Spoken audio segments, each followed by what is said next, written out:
Eubakteri atau bakteri adalah mikroorganisme bersel satu yang hidup bebas dan dapat ditemukan di beberapa lingkungan seperti air, udara, tanah, debu, serta dapat ditemukan di dalam tubuh hewan, manusia, atau tumbuhan. Nama bakteri pertama kali berasal dari Yunani, yaitu bakterion atau batang kecil, dan pertama kali ditemukan oleh Anthony van Leeuwenhoek pada tahun 1623 sampai 1723, dan sampai saat ini bakteri dikenal dengan nama bakteri. Ciri-ciri bakteri yaitu yang pertama adalah uniseluler atau bersel satu dan sangat sederhana.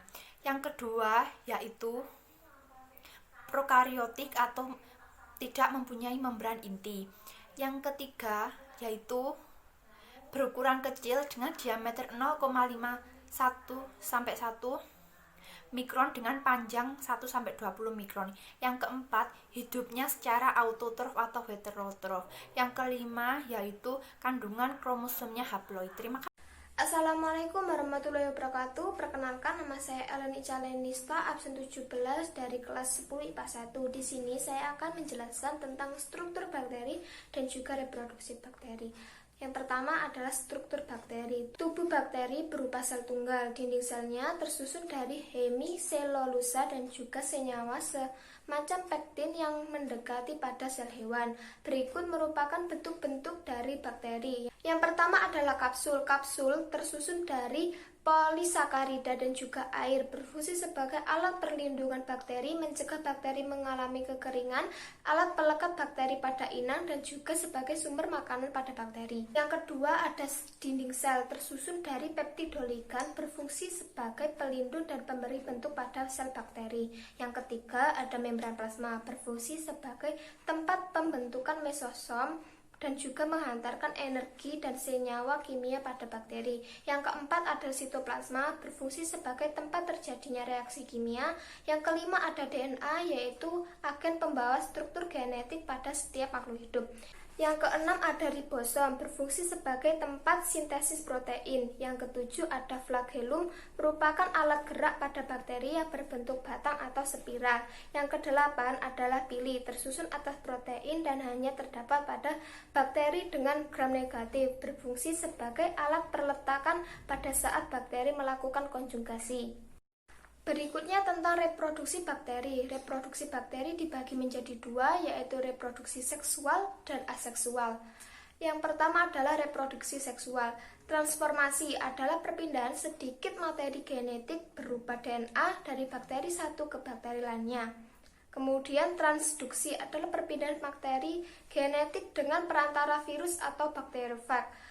Diawali dengan masuknya virus ke dalam bakteri, kemudian virus akan berkembang biak pada sel bakteri yang dimasukinya dan kemudian pecah menjadi virus baru dan berhamburan keluar dari sel bakteri.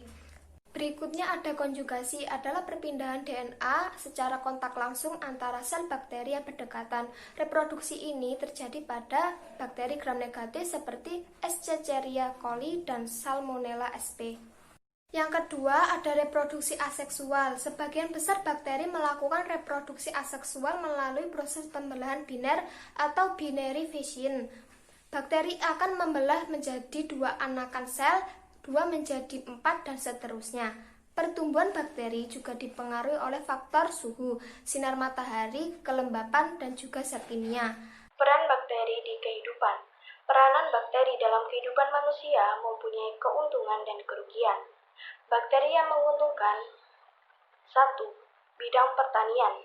Rhizobium leguminosarum. Akar tanaman kacang-kacang dapat mengikat nitrogen bebas di udara. Nitrosomonas dan nitrosococcus menghasilkan senyawa nitrit yang menyuburkan tanah. 2. Bidang industri makanan. Acetobacter pseudomonas untuk membuat latari koko. Streptococcus lastis untuk membuat keju. Spirulina berperan dalam pembuatan protein sel tunggal. Ya, bidang farmasi. Streptomyces aureopasin menghasilkan antibiotik euromycin. Bacillus brevis menghasilkan antibiotik tyromycin.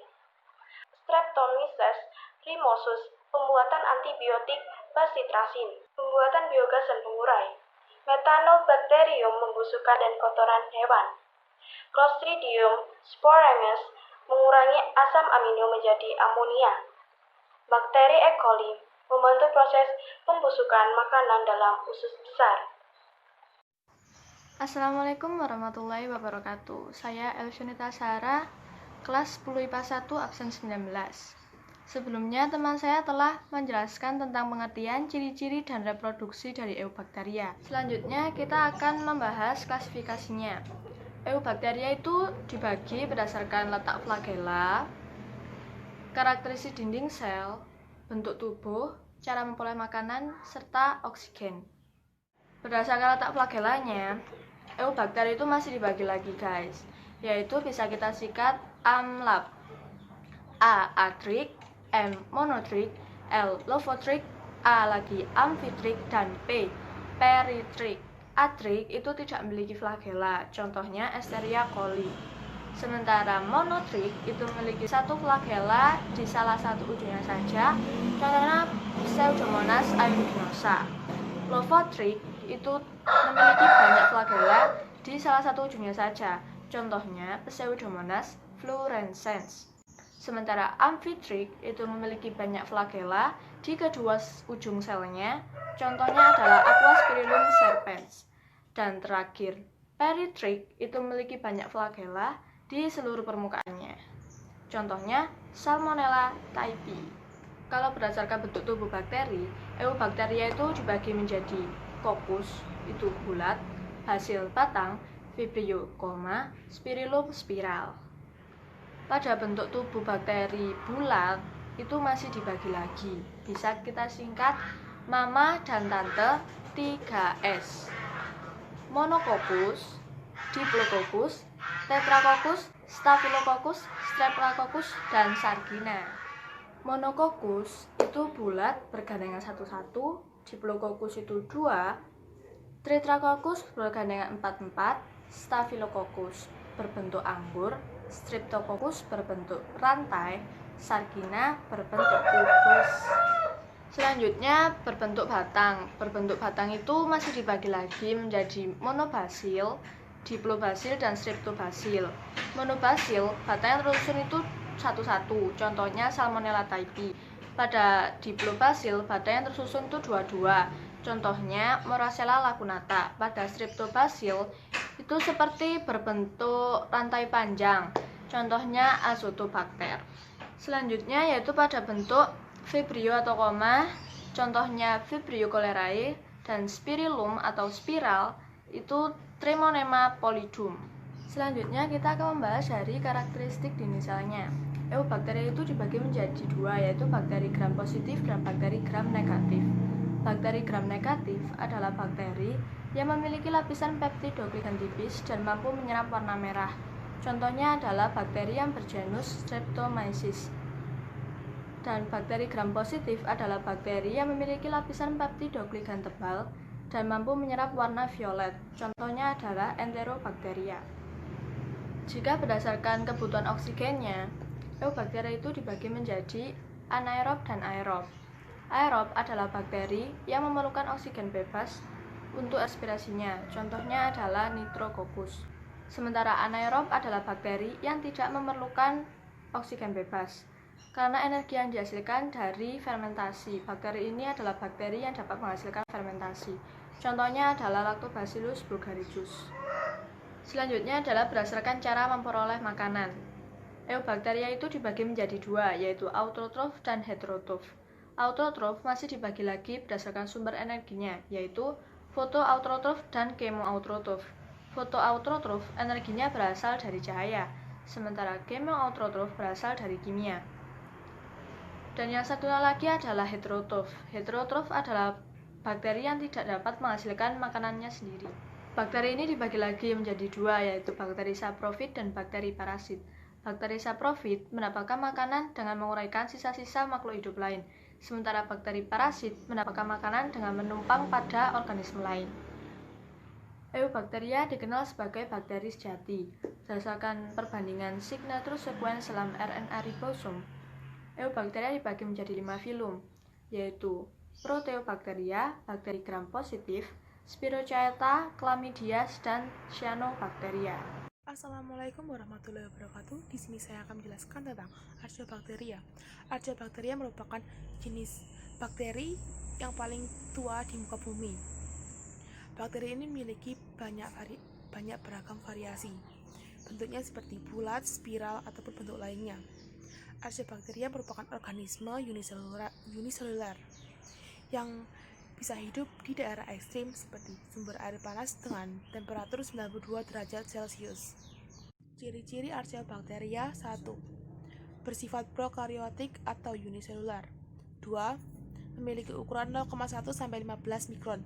3. Dinding sel terbuat dari polisakarida. 4.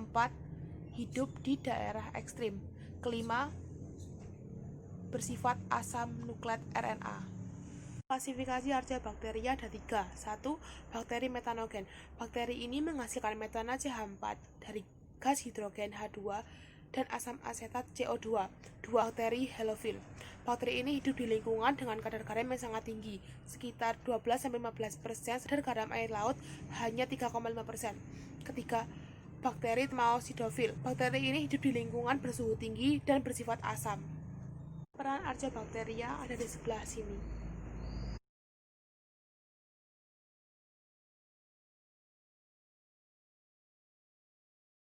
Sekian penjelasan dari kelompok kami. Wassalamualaikum warahmatullahi wabarakatuh.